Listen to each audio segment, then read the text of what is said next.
तो हमारा जो क्वेश्चन 1 है उसके अंदर उन्होंने सिंपली हमें एक अरे दी है और हमने एक ऐसा फंक्शन बनाना है जिसके अंदर हम इस अरे को पास करेंगे तो वो हमें एक ऐसी अरे रिटर्न करेगा जिसमें से ये वाला एलिमेंट जिसमें ये एलिमेंट नहीं होगा, मतलब उसमें से ये एलिमेंट डिलीट हो गया होगा।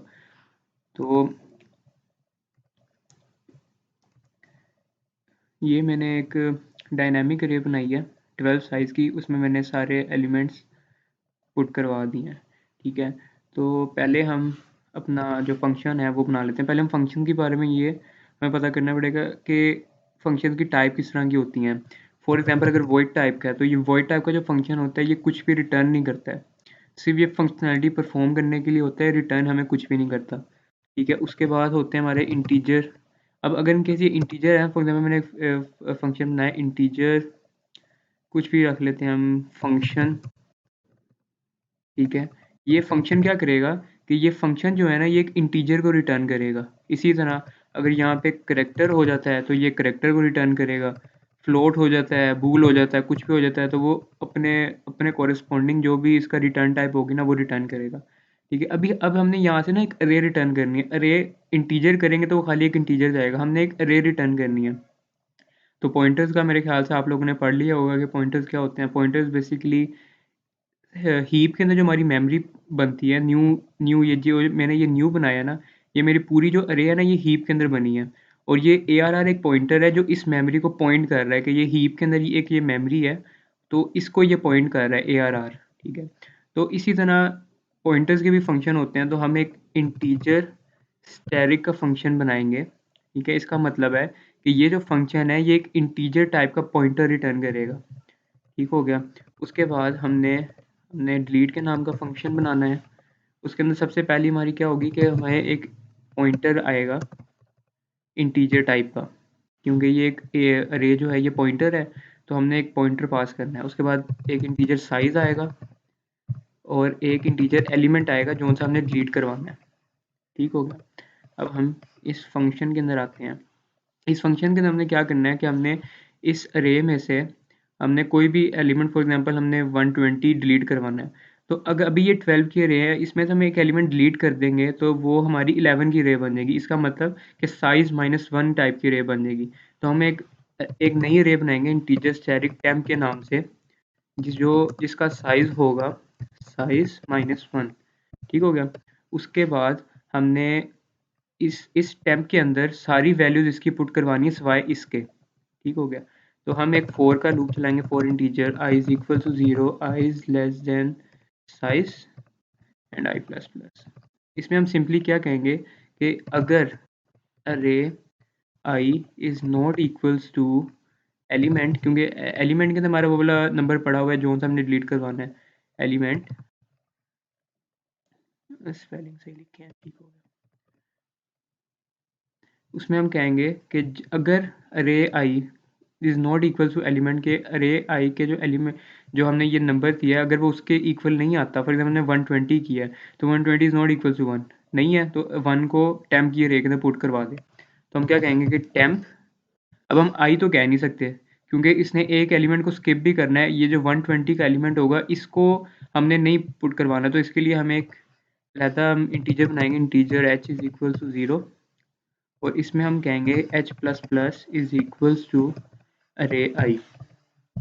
ठीक हो गया, अब ये क्या होगा कि पहले ये 1 को देखेगा, एलिमेंट के अंदर हमारे पास 120 पड़ा हुआ है। ये मैं एग्जांपल ले रहा हूँ कि एलिमेंट में हमारे 120 पड़ा है। उसने अरे आई की सबसे पहले वैल्यू की 0 पे चेक किया, 120 इज इक्वल टू 1 नहीं है, पुट करवा दिया। h प्लस प्लस 0 था, 0 में पुट करवा दिया, उसके बाद इंक्रीमेंट करा दिया। 2 पे चेक किया नहीं हुआ, यहाँ पे चेक किया ठीक है, करवाता गया। जिस तरह यहाँ 120 पे आया तब ये इफ़ की स्टेटमेंट नहीं चलेगी क्योंकि हमने नॉट इक्वल टू लगाया है, 120 इज इक्वल टू 120, तो ये फॉल्स हो जाएगी ये वाली जो स्टेटमेंट हमने लिखी है। तब ये वाली इफ़ की स्टेटमेंट नहीं चलेगी। उसके बाद आगे फिर जाएगा, इससे मैच हुआ इधर देखेगा नहीं मैच हुआ, फिर पुट करवा देगा, इधर देखा नहीं हुआ फिर पुट करा देगा। अब हमारे पास क्या हो गया कि हमारे पास जो टेम्प की हमने एक अरे बनाई थी उसके अंदर हमारे पास सारे एलिमेंट्स आ गए हैं सिवाय 120 के।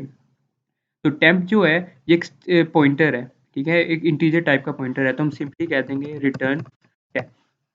ये हमारा डिलीट का फंक्शन बन गया। अब हम इसकी प्रोटोटाइप ऊपर पास करते हैं। तो कंट्रोल वी। अच्छा जी, उसके बाद अब हम थोड़ा सा अपने प्रोग्राम को वो बनाने के लिए कि हम पूछें यूज़र से कि कौन सा एलिमेंट डिलीट करवाना है, तो हम इंटीजर x इक्वल टू 0 लेते हैं। ठीक है, उसके बाद हम यहाँ पे पहले से रे को सी आउट करा देते हैं, ये ज़रा पता चल जाए।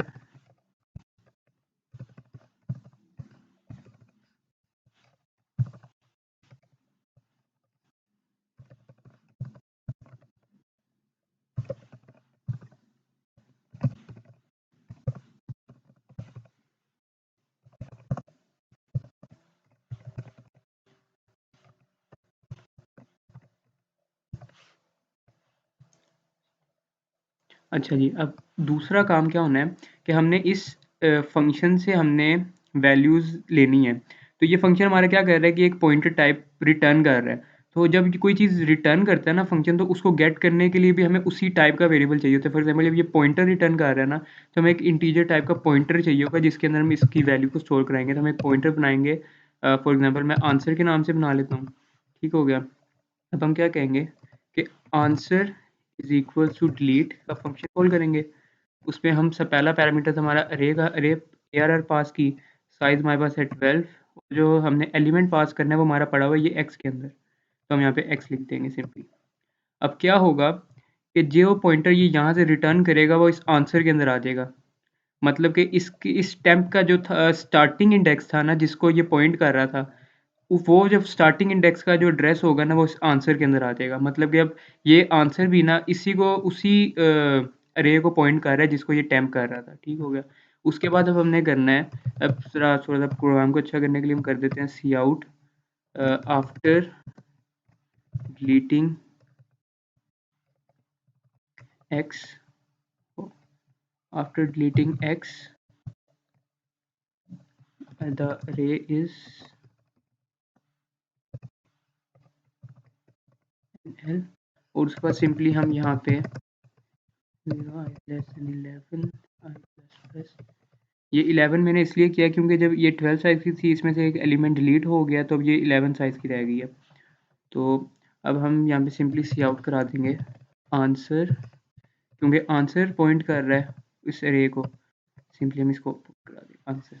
अब इसको कोड को रन करके देख लेते हैं एक मिनट। हम हैंडल लगा देते हैं, एक हैंडल।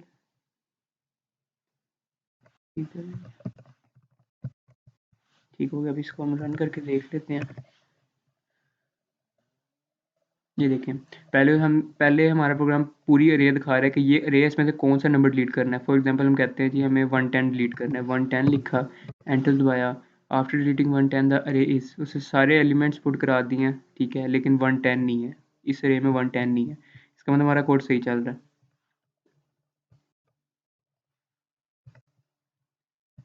ठीक हो गया, दूसरा कोड नेक्स्ट वीडियो में।